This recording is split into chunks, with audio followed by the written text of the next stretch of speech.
কংগ্ৰেছৰ লিষ্টখনত তাত অকল বাপেকৰ পুতেক আৰু জীয়েকসকলে আছে। এখন লিষ্ট বুলিও ক'ব পাৰে বা উত্তৰাধিকাৰী তালিকা বুলিও ক'ব পাৰে। মই লিষ্ট বুলি নকওঁ, মই এখন উত্তৰাধিকাৰী তালিকা বুলি ক'ম।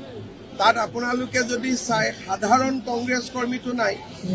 গতিকে বিজেপিৰ লিষ্টখনত কিন্তু আপোনালোকে সাধাৰণ বিজেপিৰ কাৰ্যকৰ্তাক পাব।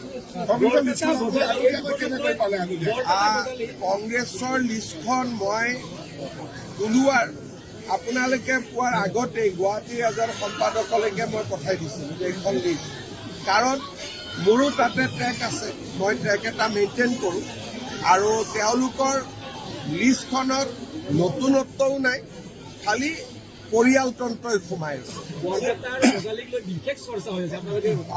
চব এইটো কথা নিশ্চিত যে গণ পৰিষদ দলৰ লগত আমাৰ মিত্ৰতা থাকিব আৰু কেইখনমান আসন আমি গণ পৰিষদক দিবই লাগিব। এতিয়া তাৰ ভিতৰত কোনকেইখন দিম কোনকেইখন নিদিম অহা 2টা দিনত পাৰিলে মই আজি ৰাতিয়ে সম্পূৰ্ণ কৰাৰ হিচাপত আছোঁ, নহ'লেও কালি বা পৰহিৰ ভিতৰত আমি মিত্ৰতাটো সম্পূৰ্ণ কৰিম।